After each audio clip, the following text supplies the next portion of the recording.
Confession of an Ex-Satanist.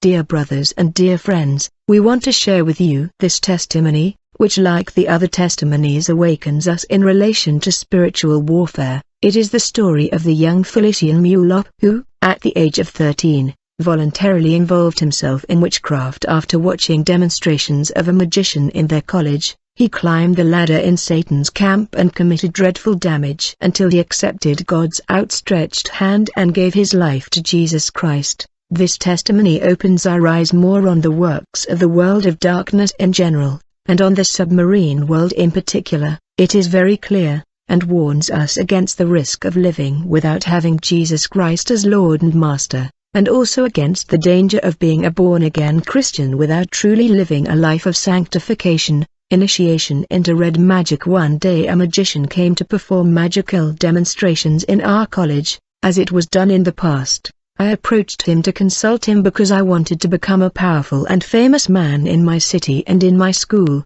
The latter gave me the addresses of great masters of Europe so that I could get in touch with them. Then, I wrote to a great master residing in France. I told him that I wanted to become famous in my city and powerful in my school, and also to attract girls of my generation. He advised me to burn francs banknotes and my purchase order and throw them in the toilet. In fact, I had ordered a magic chain of power. This mystic master recommended me to go naked to the cemetery at night. I went to the cemetery that night. My master's instructions stipulated that I had to keep all this secret. I saw something strange. What I saw frightened me, but I had to be calm and not panic. So, I was surprised to find out that I had before me a large snake coming out of one of the graves of the cemetery. It had the size of an anaconda. It stood and began to growl in order to frighten me, but I kept my calm because I was determined to have power and notoriety. It was not an ordinary snake but a demon.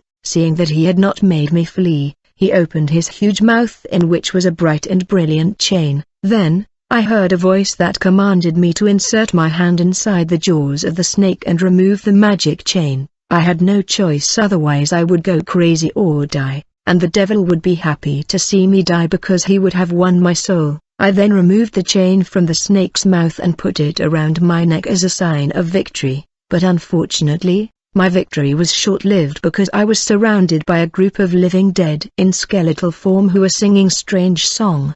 The objective of these demons was to make me spend time at the cemetery, for the master's instructions stipulated that I had to leave the cemetery immediately after removing the chain from the mouth of the snake for fear of dying or running mad, and thanks to my agility I managed to escape these demons, but they followed me, shouting, "Thief!"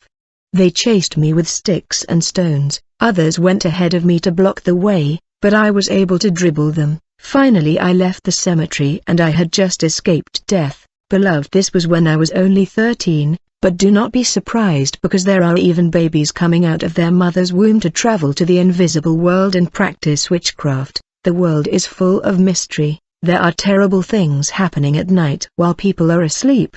The next day when I arrived at school, it was as if demons had preceded me and advertised me to the students at our school. My fame was such that even girls in my school could not resist me. While I was practicing magic, I continued to serve in my church as a choir boy in the parish of Our Lady Fatima in Dolisie. The priest called me and made me understand that he is aware of the fact that I visited the world of spirits even if I had never spoken to him about it. The priest offered to introduce me to the red magic of the Red Dragon. He informed me he had to prepare somebody who would take over from him, for a priest before the expiration of his term in a city must prepare someone who will replace him and represent his magic branch. He invited me to meet the following Wednesday at the parish. After the priest's incantations, we sat on a red carpet in front of the statue of Jesus. Then the priest asked me to close my eyes and concentrate as he recited magic formulas, and while he was reciting these magical prayers, I felt like we were flying in space. Then he asked me to stand up and open my eyes. When I opened my eyes, I noticed that we were no longer in the parish but in a magical world full of beauty. It was a very well-built city with gigantic buildings, of ineffable beauty. Upon our arrival, a woman named Donna Letitia of Italian nationality came to meet us. After staring into my eyes, she began to accuse me of being a traitor. saying that I should not be introduced to the audience. Despite her insistence, the priest told her that I was going to change. After this debate they all decided to shut me up in a room with no window in which there were a light bulb and cameras that were filming me. After some time I was taken out of this room and a man was instructed to take me to the hall where there was a large meeting room. When I arrived in the conference room, I noticed that it was filled with people. There were people who were still alive and people who had already died several years ago. There were great traders of the city of Pointe-Noire, there were military and civil authorities of our country, and religious people too. I saw people that we studied in history who had died several years ago. When the meeting began, this Italian woman continued to insist that I should not be introduced to the audience because later I will betray the invisible world. It was thanks to a vote that the assembly decided to introduce me to the audience. The moderator of the meeting ordered me to go to the front and stand in the bar like in a court. A new name was given me to signify that I had become Satan's full-time servant. The chairman of the meeting was a well-known bishop in the Republic of Congo. The latter enumerated 10 laws which I had to observe. The least disobedience to these laws would result in severe punishment. As in all the enthronement meetings, all the audience was invited to the banquet hall in the same building, where the guests were supposed to taste the meat and human blood, and they danced to the rhythm of the Congolese rumba sung by the musician Franca, who was still alive at that time. Finally, the bishop approached me and gave me a book containing several magical prayers intended to invoke demonic spirits and other powerful demons like Queen Farida. He advised me to keep secret what I saw and heard in the invisible world, for fear of going mad or dying. That's how my career started in red magic. My meeting with sorcerers a few months later, I started having problems with my father, which irritated me so much that I had problems with the invisible world, for the 10 laws stipulated that I should not be angry. In my childhood I hated sorcerers. It happened one day that the president of our parish, Our Lady Fatima, wanted to kill a boy who served in the children's choir. I was informed by demons, and the very night this man was supposed to execute the boy who was his own son, I stopped him. He could not do anything against me because his power was less than mine. In fact, he was just a wizard, but I was a Satanist. This man, who was the president of our parish and the head of sorcerers, began to hate me. His hatred was so obvious, but people did not know the cause. They could not understand that there was a night conflict between him and me. During my magical life, none of my parents suspected that I belonged to the red magic branch, because I was gentle and docile. Later, I started having problems with my father, who was a well-known wizard in the community. He had a totem of crocodiles. At home we had a toy that was a bamboo plane, but in the night this toy was transformed into a mystical plane that my father used. In fact, there was a mystical airport behind our house. Our conflict began when my father could no longer leave his body to travel to the spiritual world. My demon prevented him from boarding his mystical plane, so I was no longer tolerated at home. I had to leave his house. After this misunderstanding between my father and me, I became angry, and this anger greatly disturbed the invisible world. Then Queen Farida summoned me by mystical phone, and when I went to meet her, she reminded me of my transgression and let me know she was not happy with me, and to appease her anger, she asked me to sacrifice the baby that my stepmother had with my father. This sacrifice was to calm the anger of this demonic queen. Then the queen asked me to visit my master, the priest of the Catholic Church, in order to pay for my transgression. When I arrived at the priest's house in the town of Dolisie, the latter received me with open arms, but he was disappointed because I had broken one of the 10 laws.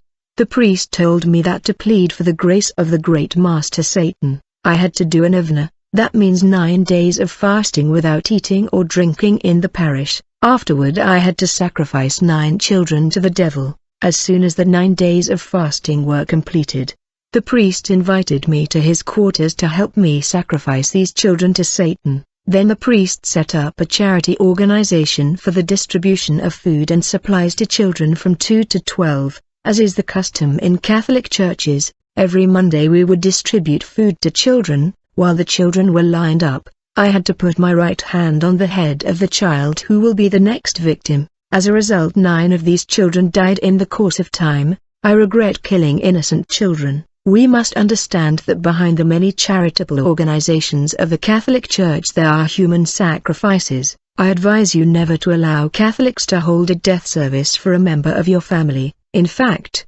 during this Mass, the priest sprinkles holy water on the coffin to capture the soul of the deceased, and the holy water thus sprinkled turns into a massive river in which the soul of the dead person is stuck. Now where did the food products we distributed to children come from? The answer should make us think. Before the distribution of food, we locked ourselves in a room that looked like a depot, and the priest made invocations to ask for everything we would distribute to the children on Monday. Following these magical prayers, the roof opened and tons of food and various food items came down, as if a group of invisible workers took them out of an invisible cargo plane, and piled them in the room that served us as a depot. These things came from the world of Satan, who does not give to humans for free. Therefore, sacrifices were needed in return. That's why the children died. So I managed to offer 9 souls to Queen Farida. We still see Catholic priests donating and offering things in charitable acts, but no one knows where these things come from. Catholic charity is hypocritical and dangerous. It's another facet of wickedness. You must flee from that if you cherish your life, by accepting these gifts and these so-called gifts and assistance that come from the world of Satan. You unknowingly sign a pact with Lucifer, to sell him your soul. You are now warned. My first participation in the annual World Summit of Satanists in the basement of India. One day the priest asked me to go with him to the parish so that I could accompany him to the annual meeting at the end of the year. It was December 24th, the year 1985. Toward the middle of the night the priest told me that we had to get down to business. It was just after Christmas Mass at 11 p.m. Around midnight we went to the local cemetery. A graveyard is one of the portals to the parallel world of Satan. It was from this cemetery that we were able to travel to the basement of India to attend the annual World Summit of Satanists. The Satanic Kingdom in India is not visible to the human eye. It is a spiritual realm. It is the headquarters of the world government of Lucifer, located in the basement of India. After invocations, the priest asked me to find the grave of a male corpse.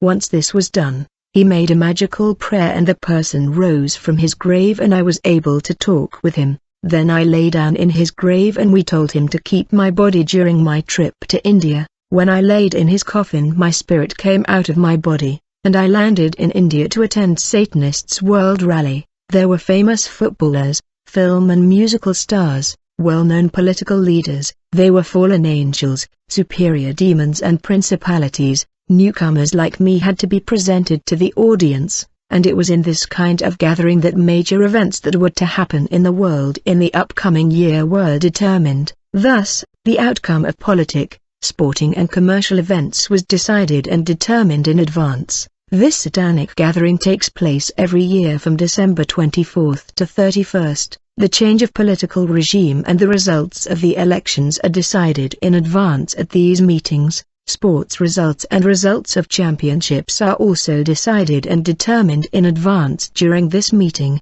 Diseases that must emerge on the earth in different regions to torment the inhabitants of various countries are also programmed. In these annual meetings, the fallen angels and principalities plan the wars and the military conflicts that they will provoke in different regions of the earth during the upcoming year. These principalities prepare and plan in advance the traffic accidents, plane crashes, they plan how to sink ships, they program the so-called natural disasters that will hit different regions of the earth, etc. Major and worldwide events, prejudicial to humanity and favorable to the kingdom of darkness, which will happen on the earth during the new year, are decided and programmed in advance by the principalities and fallen angels, while the whole world remain in festivities shouting Merry Christmas and Happy New Year, instead of being in prayer. In these gatherings, the choice of the presidents of different countries of the world is decided. It was during this gathering that I became aware of the change of political regime that would take place in my country, because I saw the fallen angels and principalities decide the arrival of democracy in my country and the devaluation of the monetary system. In this gathering of Satanists and demons, we also discussed the war in Angola, we decided to send invisible soldiers to continue to help the rebel leader. His army was smaller compared to that of the official government, but he was still progressing because he was helped by demons that were fighting alongside him. I would advise Christians to pray for peace in their country. Many political and military conflicts are decided and programmed in the invisible world to stop the work of God. The kingdom of darkness reserves the right to dominate over a country that has asked for help from the World Bank. The AIDS epidemic was also discussed. I'll use this opportunity to ask children of God not to argue or debate on issues related to sports in general, and football in particular. Let me advise you not to be a fan of a football team. The results of football championships and sports tournaments are decided in the invisible world, in these meetings of Satanists and demons. In these meetings, it was decided that Canada would become a country of labor and that Japan would develop scientifically and technologically. After the meeting, newly arrived initiates like myself were taken to another meeting room where we were to receive instructions, and in this room, there was a statue of Jesus Christ on the cross. In fact, this statue had a human body and fresh red blood oozed from this man on the cross. I do not know if it was a man or a demon. This man on the cross resembled the Jesus depicted on images of Catholic devotion. We have presented this man nailed to the cross as a leader of Christians, the Son of God who is worshipped by the Christians. Our host could not mention the name of Jesus Christ, because it is forbidden to mention the name of Jesus in the world of Satan. Then he incited us to scourge the false Jesus who was on the cross. We were instructed to subject this man on the cross to abuse and insults, and we were urged to flog him, spit on him, and punch him. As a result of this treatment, this man on the cross began bleeding even more. This symbolic act of the new initiates was a blasphemous act that concretized the rejection of Jesus Christ. But the bleeding man on the cross was a superior demon who had assumed the appearance of Jesus, and I understood that the image of the man on the cross in the Catholic Church was not to remind believers of the death of Christ, but rather to make fun of him. Before returning to earth they gave each of us a flying carpet, a book containing 120 magic prayers, a cord with a cross that was a telephone, and a stick that we were supposed to use in spiritual warfare. I was tasked to sacrifice 3,000 people in 20 years, and then we went back to earth. When my master the priest left the city, he entrusted me to a fallen angel known as Master Bombar of Bombar. Grace be with you all who have Jesus Christ as Master.